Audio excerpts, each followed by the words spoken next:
Olá pessoal, boa noite, tudo bem? Hoje a gente vai ver uma das principais aulas do nosso curso, né? Que fala aí sobre o isolamento térmico. Muitos de vocês já devem estar até ansiosos, né? Para chegar nessa aula, para a gente aprender aí como que a gente vai calcular quando a gente tem um isolamento térmico.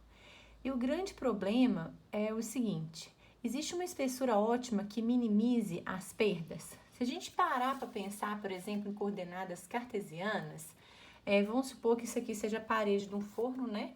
Coloquei aqui, vou suspender para vocês verem, que seja o meu caderno, correto? Então, a espessura que está isolando seria a espessura do meu caderno, né? Se eu vim aqui, por exemplo, resolver colocar um outro isolamento, seja esse isolamento, por exemplo, de, sei lá, lã de rocha. O que acontece? Eu aumentei a espessura, né, da minha parede. Se eu aumentei a espessura da minha parede, quando eu tenho coordenadas cartesianas, o que ocorre com isso? Eu aumentei a resistência por condução e a minha resistência por convecção continua a mesma. Por quê? Por condução, eu aumentei a espessura, né? Então, ele vai ficar, a taxa de transferência de calor vai ter mais barreira para ela poder passar. Então, aumentei a resistência por condução, mas a resistência por convecção, ela manteve-se a mesma. Por quê? É essa área aqui, a área da superfície que estaria perdendo calor para o meio ambiente. Então, eu realmente consigo isolar. Para coordenadas cartesianas, tudo que eu colocar ali, o que vai acontecer? Eu vou estar isolando realmente, né? Porque a gente aumenta a resistência de condução, mas a de convecção ela permanece a mesma, então não tem um problema. Agora imagine vocês que seja uma tubulação. Então eu peguei o exemplo desse meu pincel aqui, né? Vou imaginar que eu tenho 2 diâmetros nesse pincel e aí aqui agora ele está perdendo calor por convecção, né? Na área ao redor, né? Que seria 2πrl da minha tubulação e estaria perdendo calor por condução. Ah, então é uma tubulação de uma caldeira, eu quero ir lá e vou isolar essa caldeira. Então, se eu for isolar essa caldeira, vou simular aqui, né? Imagina que fosse do mesmo comprimento, né? Eu fui lá e coloquei um isolamento na minha tubulação, né? Coloquei lá, por exemplo, uma lã de vidro agora na minha caldeira. O que aconteceu com isso? A minha resistência, que é de condução, ela aumentou, porque agora eu vou ter um diâmetro bem maior, se vocês estão observando no exemplo que eu tentei improvisar aqui para vocês. A resistência de condução, ela aumentou, ótimo, eu realmente estaria isolando. Mas o que você fez com a área que eu tinha do meu tubo? Eu aumentei a área. Se antes a área ele perdia calor apenas por essa área que teria um raio X, agora o meu raio, né, que eu colocando lá o meu isolamento, o que fez com o meu raio? O meu raio ele aumentou. Quando o meu raio aumentou, a área que ele troca calor, né, que é 2πrl, por convecção aumentou. Se a área aumentou, o que eu fiz com a minha resistência de convecção? Eu diminuí ela. Então, o problema que a gente tem, principalmente quando a gente tem cilindro, e isso acontece para a esfera também, se vocês imaginarem a esfera colocando isolamento na esfera, o que acontece? A gente estaria perdendo calor também, né? Pela esfera, eu estaria aumentando a resistência de condução, mas estaria também diminuindo a resistência por convecção, porque quando eu isolo uma esfera, eu estaria aumentando a área eu diminuo a resistência por convecção. Até que ponto um compensa o outro? Esse é o dilema da aula de hoje. Até que ponto, para coordenadas cilíndricas e esféricas, a gente vai desenvolver para cilíndrica aqui, inicialmente, até que ponto eu posso colocar um isolamento que ele realmente vai vir isolar?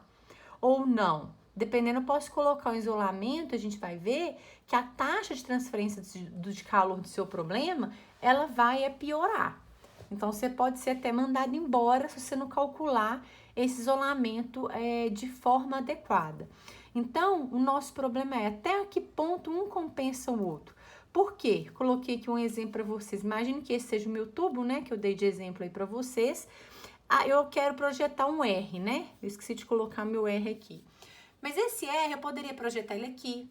Mas eu poderia, por exemplo, projetar ele aqui, certo? Eu poderia ter uma camada maior ainda do meu isolamento, poderia projetar ele aqui. eu não sei até quando eu poderia projetar esse R. Até quando seria essa espessura, né, que seria R menos R1, que é o raio interno do seu tubo, até que ponto que eu poderia projetar aí esse isolamento? É isso que a gente vai estudar e qual que seria o melhor isolamento, como que seria o melhor custo-benefício. A gente vai estar falando muito disso hoje, correto?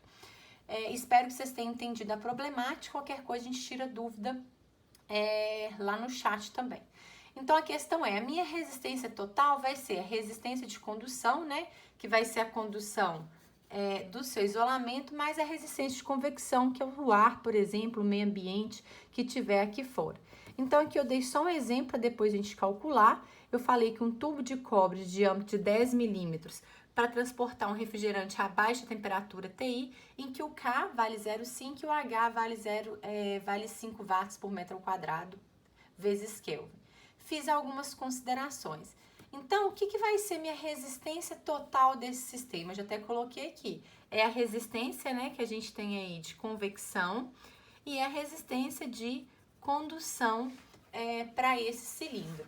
O que é a resistência de convecção? É 1 sobre 2π L vezes R. Por que eu coloquei o R? O R é esse aqui, porque aonde que ele tiver, quanto maior for esse R, maior vai ser a área que ele vai trocar calor por convecção. Se meu R for esse que eu desenhei de caneta, a área que ele vai trocar calor por convecção é bem menor do que esse outro R aqui, que eu tô supondo que poderia ser, né? Não sei se vai ser, mas poderia ser. Então, eu coloquei que seria 2πL vezes R vezes o H. O que seria a condução? Seria Ln de R sobre Ri. O Ri é o raio aqui do seu tubo, tá? A gente pode considerar aí um tubo de parede fina inicialmente, para a gente entender esse problema. Então, o Ri seria fixo, seria constante, não mudaria. O que eu estou mudando, tentando alterar até onde que esse R pode ir, que seria aí o R relacionado ao meu isolamento, que é a espessura do meu isolamento. Lembrando aí que a espessura do seu isolamento vai ser dada pelo R menos o Ri, né? Que é o raio do seu tubo, né? Para quem tá com dificuldade de visualizar isso aí. Sobre 2πKL, que é o K do meu material, né? Então, só para melhorar isso aqui que a gente vai precisar, a resistência total, então, seria 1 sobre 2πL vezes R, vezes o H, né?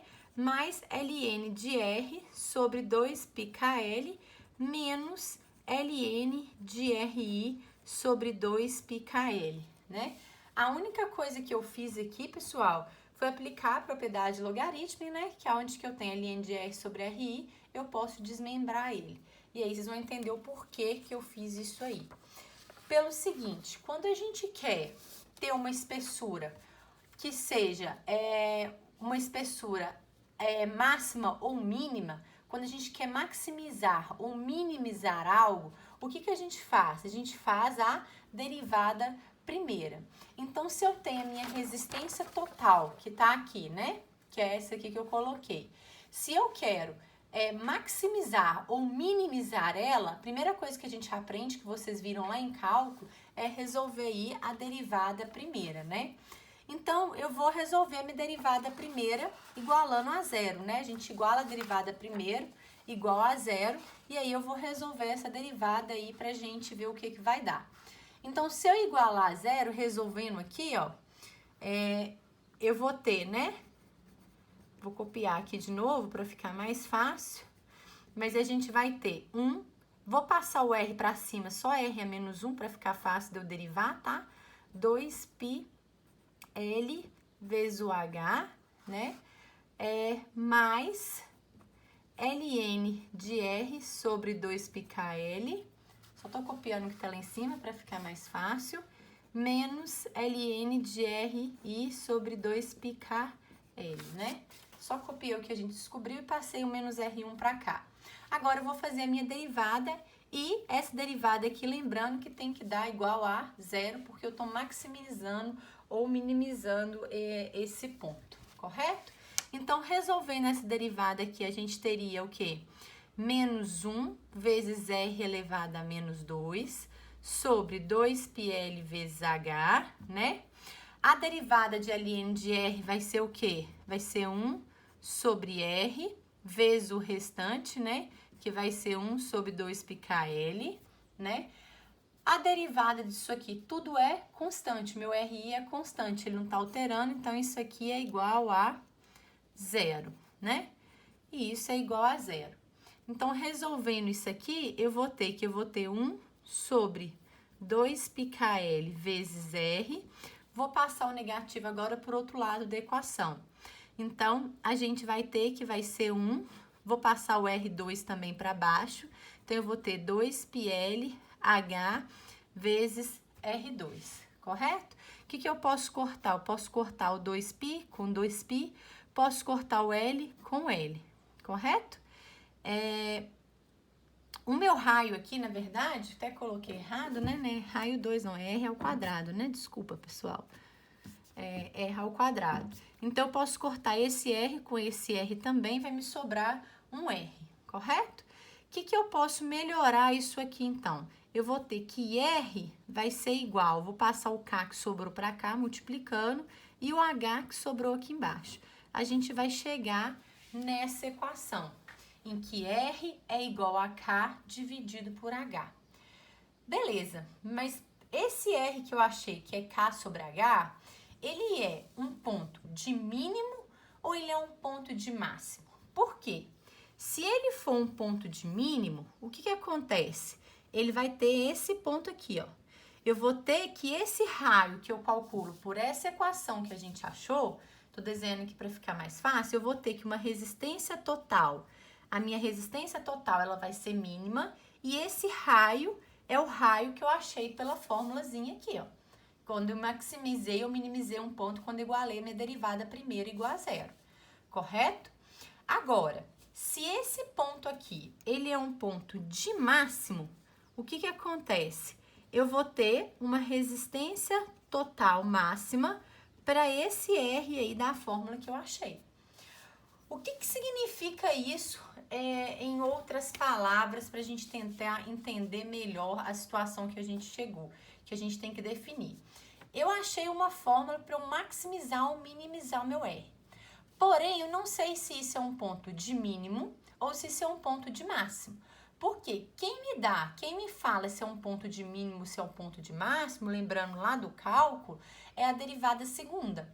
Se a minha derivada segunda for positiva, o meu ponto é de mínimo, ou seja, eu teria esse ponto aqui. Se minha derivada segunda é um ponto de negativa, então meu ponto é de máximo. E o que significa eu ter uma resistência total mínima e uma resistência total máxima? Esse R é o R que a gente chamaria de raio crítico. Por que ele seria raio crítico? Porque a gente não lembra que resistência total, a gente não viu que é ΔT sobre Q? Que é a taxa de transferência de calor?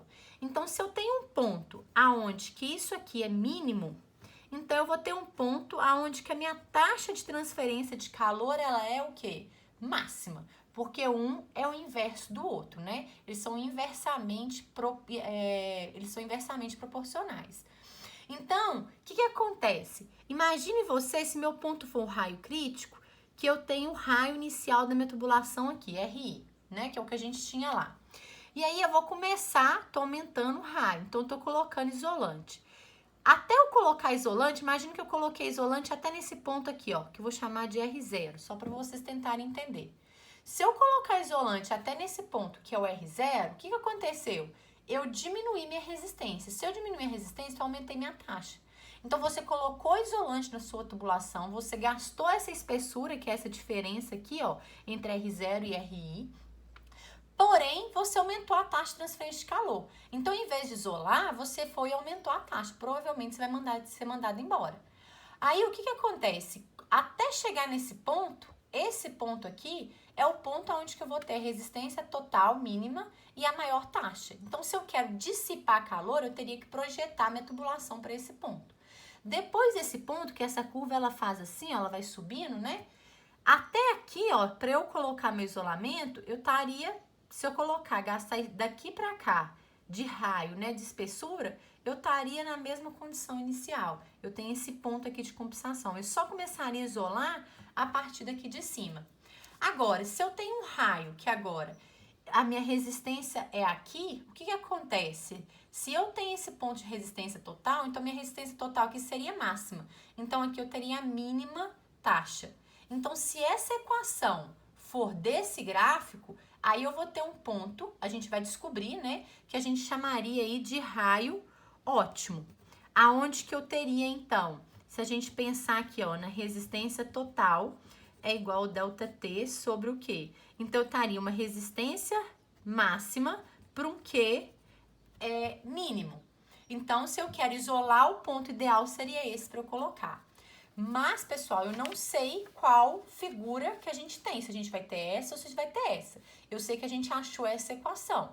Mas eu ainda não sei se essa equação é um ponto de mínimo ou um ponto de máximo. A gente vai fazer agora a derivada segunda para a gente tentar entender se é um ponto de mínimo ou se é um ponto de máximo, correto? Para ver se a gente vai ter um raio crítico ou um raio ótimo. A gente tem um ou outro. A gente vai ver qual que não existe agora, tá bom? Aí o seguinte, então aqui agora eu peguei lá pra gente fazer a nossa derivada segunda, né? A gente achou lá na derivada primeira que deu R elevado a menos 2 sobre 2π L, né, vezes H, mais 1 sobre R vezes 2πkL, correto? Isso que a gente tinha achado a minha derivada primeira. Agora eu vou fazer a derivada segunda. Fazendo a derivada segunda, menos 2 com menos 1 vai dar mais 2, R elevado a menos 3 sobre 2πL vezes H, correto? Já vou cortar o 2 com 2 para facilitar. Mas o R, poderia passar ele para cá, ficar R a menos 1, né? Então, ia ficar derivada de R a menos 1. R a menos 1, então vai dar menos 1 vezes R elevado a menos 2 sobre 2πkL, correto? Então, o que eu vou ter com isso aqui? A gente vai ter que vai ser 1 sobre 2π, o H vezes R elevado a 3, menos 1 sobre 2πkL vezes R elevado a 2, correto? A gente vai chegar nisso aí. Agora eu vou colocar em evidência. O que dá para eu colocar em evidência aqui? A gente pode colocar o π, o L e o R ao quadrado, correto? Então, o que eu vou ter? O que vai me sobrar? Π, L e R ao quadrado. Então, aqui vai me sobrar 1 sobre H vezes R, menos, vamos ver o que sobrou aqui, né? Vai sobrar o 2, o π já tem, o K, né? O L já tem, então vai sobrar 1 sobre menos 2K, correto? O que eu posso fazer? Porque eu tenho que descobrir, gente, se essa equação é positiva ou negativa, né? Aqui eu tenho menos, então a gente tem que ir manipulando até a gente ver se vai dar positivo ou se vai dar negativo. O que eu posso fazer, então? Eu vou substituir o R pelo que a gente achou, que a gente viu que o R é K sobre H, né? R é K sobre H infinito. Então, eu vou substituir aí. Então, eu vou ter que 1 sobre π vezes L, K vezes dividido por H vezes ao quadrado, né? Isso aqui vai ser igual a 1 sobre o H. O que é o R? É K sobre o H, correto? Substituir aqui o R. Posso cortar esse com esse, né? Não era nem para eu fechar parênteses. Então, vai ficar menos 2πk, correto? Resolvendo isso aqui, né, a gente pode tirar o mínimo de comum, vou fazer ele aqui separadinho para vocês verem. Então, eu vou ter que vai ser 2k dividido por k, vai dar 2 menos 1. Isso aqui, a gente vai ter que vai ser 1 sobre 2k, né, que aqui vai ser 1k menos 2k. 1 dividido por 2k. Então, resolvendo isso aqui, 2k, né, vai dar 2, multiplica por 1, 2, 2k dá 1, então vai ser 1 sobre 2k. Então, o que a gente vai ter aqui? A gente vai ter que vai ser 1, o π vezes L, né, o k ao quadrado dividido pelo h ao quadrado, vezes aí 1 sobre 2k, né? Então, isso aqui vai ser o h, né? Se eu passar para lá invertido, 2π k elevado a 3 vezes 2, correto? A gente vai chegar nessa equação. E aí, eu pergunto para vocês o seguinte, esse termo aqui, ele vai dar positivo ou ele vai dar negativo? Tem como o H ser negativo? Não, a gente viu que o H é sempre maior que zero. O π é 3,14.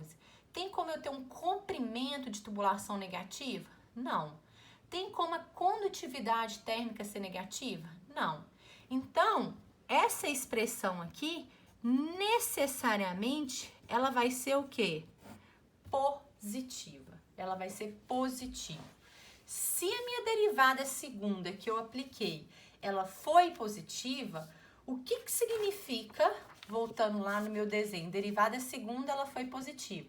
Significa que a gente existe um ponto de mínimo e não de máximo. Essa expressão, então, necessariamente ela é um ponto de mínimo. Se ela é um ponto de mínimo, como a gente viu, então eu passo a ter um raio crítico, correto? Não existe raio ótimo, tá? Então, isso aqui não existe. Eu só tenho a figura de cá. Então, explicando isso melhor para vocês tentarem entender. O que acontece? Se eu só tenho aquela figura de lá, ó, vou desenhar ela aqui de novo. Eu tenho esse aspecto aqui, ó, em que minha resistência, ela é total e meu R crítico, ele tá aqui, né, para resistência total mínima, né? Então, a gente viu que a gente tem uma resistência total que ela vai ser mínima, e aí, então, eu vou ter uma taxa de transferência de calor que vai ser o quê? Ela vai ser máxima. Então, quando a gente pega uma tubulação para a gente calcular o isolamento dela, inicialmente ela vai ter esse R, que é o R inicial dela. A partir do momento que a gente vai colocando isolante, que a gente vai andando, até a gente chegar nesse ponto, na verdade, o que a gente está fazendo é piorando a taxa de transferência de calor.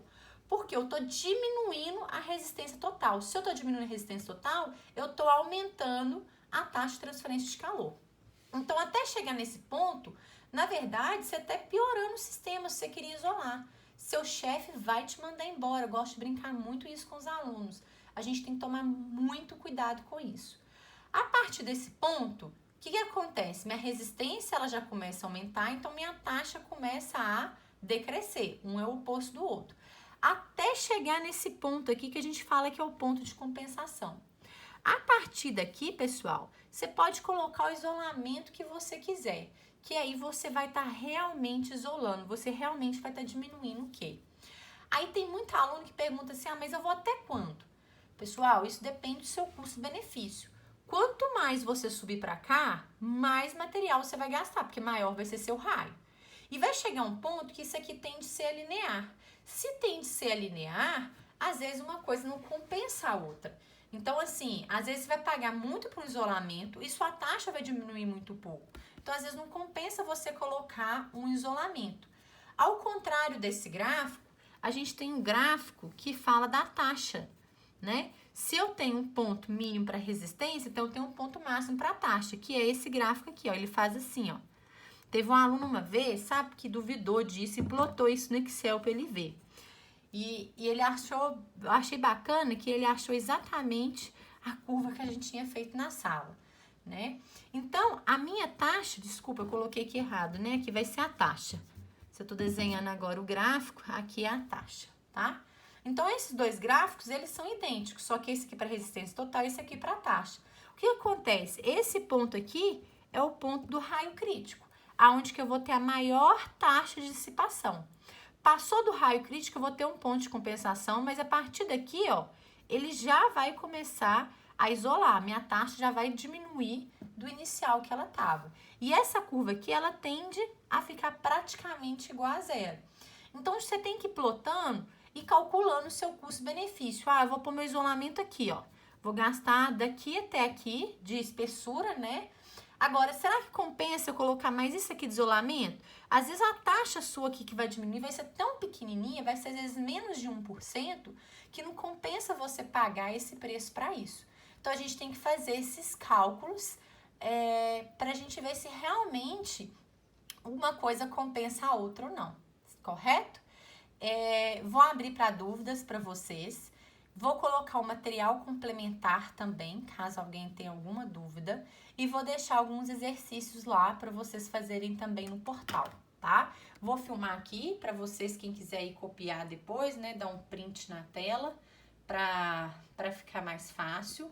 E vou deixar esse exercício aqui, ó, pra gente fazer na próxima aula, tá? É esse exemplo aí. É um exemplo onde que a gente vai fazer exatamente aquele trabalho ali do gráfico que eu mostrei pra vocês. A gente vai calcular sem isolamento, com isolamento em cima do raio crítico e depois no isolamento com uma espessura maior, para vocês verem que aquilo que eu falei realmente acontece, tá bom? Qualquer dúvida, vou estar à disposição, é só chamar. Um abraço a todos, bom final de semana.